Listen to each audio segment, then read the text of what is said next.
안녕하세요. 오늘은 기존에 진행하던 어이없는 영단어와 조금은 컨셉이 다른 영상을 준비해 봤습니다. 원래는 이제 어원을 통한 단어 분석을 했었는데요. 그게 아니라 특정 주제를 중심으로 해서 관련 단어를 모아본다든지 비슷하게 생겨서 헷갈리는 단어들을 이해하기 쉽게 안내해주는 그런 영상입니다. 제목은 그래서 자연스럽게 영상을 보시는 분들의 머릿속에 단어들을 집어 넣어준다고 해서 어휘 떠먹여주는 남자 어떤 함으로 준비를 해봤습니다. 전 좀 맞아야 해요. 더 좋은 아이디어 있으시면 언제든 조언해 주시면 감사하겠습니다. 자, 그래서 오늘 처음으로 시작해볼 어떤 함은요, 법정에서 볼 수 있는 다양한 역할의 사람들이 있지요. 이런 사람들과 관련한 어휘를 소개해 볼까 합니다. 본격적으로 시작하기에 앞서서 한 가지 당부사항을 먼저 드리겠습니다. 영상에서 제가 하는 이런 부연 설명들은 단순히 보시는 분들의 이해와 암기를 돕기 위해서 머릿속에서 나온 순수한 제 창작물이기 때문에 실제 사실과는 많이 다를 수 있다는 점 인지하시고 봐주시면 감사하겠습니다. 지금 보고 계시는 것이 저희가 이제 TV에서 많이 접하는 법정이죠. 영어로는 court 또는 courtroom이라고도 합니다. 이 법정은요, 사건 또는 케이스가 생겨서 재판, 트라이얼이 필요할 때 필요한 장소가 바로 courtroom, 법정이 되겠습니다. 구체적으로 한번 봐볼게요. 먼저 원고, accuser가 있습니다. 여기서 accuse라는 동사가 있는데요. 고발하다, 비난하다라는 의미를 가지고 있고 여기에 사람을 나타내는 전미사 er이 붙어서 accuser, 고발하는 사람, 즉 원고가 되는 것입니다. 검사가 등장을 합니다. 영어로는 원래 단어를 먼저 보시면 prosecute라는 단어가 있어요. 여기에 마찬가지로 사람을 나타내는 표현이 붙어서 prosecutor가 되는데요.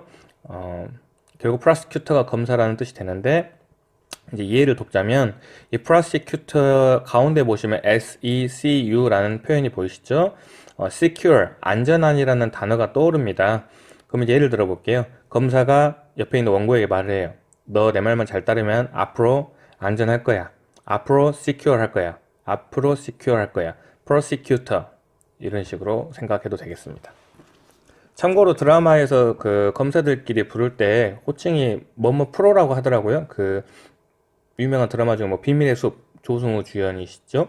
조승우 주연의 비밀의 숲이라는 드라마에서도 뭐 주인공한테 황프로라고 하는데요. 여기서 프로가 바로 프로시큐터에서 나온 프로를 갖다가 따서 붙인 거라고 합니다. 제가 검사하면 노프로가 되겠죠. 반대편을 보시겠습니다. 고발 당한 사람이 있겠죠. 즉 피고가 있습니다. 신고한 사람이 주장한 거에 대해서 자신을 방어하는 사람이 되므로 defendant라고도 하고요. 아까 고발하다 accuse라는 의미를 가진 거에 단어에 ed가 붙어서 수동의 의미가 돼서 고발당한 사람 accused가 되겠습니다. 사진에서는 이제 옆에 앉아 있지 않고 저 위쪽에 변호사가 있습니다. 흔히들 알고 계시는 단어죠. lawyer라고도 하고요. 한 가지 더 예를 들어볼까요? 이제 검사 측에서 신고하는 측에서 예를 들어서 피고가 2년 징역을 당해 마땅합니다 라고 요구를 해요.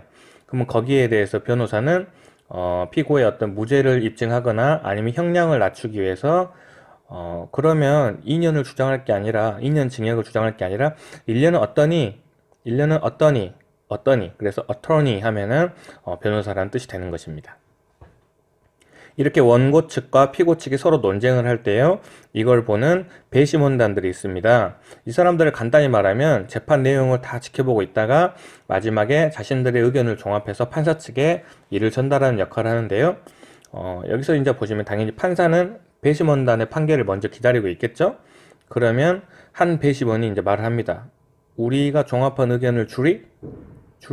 그래서 주리하면 배심원단이고요. 한 명을 나타낼 때는 이 or 붙어서 juror 하면은 배심원단 중 한 명을 의미합니다.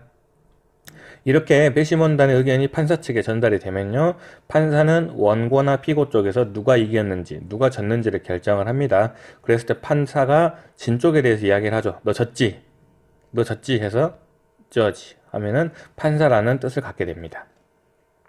다른 사람들도 조금 살펴볼게요. 증인이 있습니다. witness가 되죠. 증인이 증인석에 서면요, 바로 어떤 거에 대해서 이야기를 하는 게 아니고요, 진실만을 말할 것을 맹세 서약을 하죠. 이 서약을 가지고 오아스라고 또는 오스라고 하는데요. 일본에서 나온 그런 오스가 아닙니다. 서약이라는 뜻을 가지고 있고요. 이 증인이 하는 말, 증언이 바로 testimony, 그리고 증언하다라는 동사는 testify가 되겠습니다. 판사 자리 앞에 보시면요, 이 법정의 내용을 부지런히 기록하시는 분이 있어요. 법원 서기가 되시겠죠? 영어로는 clerk 또는 court clerk라고도 한다고 합니다. 또 법정을 안전하게 지켜주는 직원분이 계시죠? court officer라고 합니다. 제가 좀 알아보니까 뭐 계약 유형에 따라서 다른 여러 가지 표현이 있는 것 같더라고요. 근데 저희는 기본적인 것 말고 넘어가면 되니까 court officer 정도만 보셔도 될 것 같습니다. 마지막으로 이 재판의 어떤 전체 과정을 지켜보는 일반인석, 즉 방청석이 존재하는데요. 거기가 바로 public gallery라고 합니다. 갤러리라고 해서요, 그림 전시만 생각하면 안 돼요. 갤러리라고 해서 뭐 미술관 이렇게 하시면 안 되고요. 좌석이라는 의미를 가지고 있기 때문에 public gallery 하면 방청석이라는 의미가 됩니다. 여기까지 해서 법정에서 보이는 사람들에 대해서 간략히 알아보았고요. 다음번엔 또 다른 주제로 또 찾아뵙겠습니다. 감사합니다.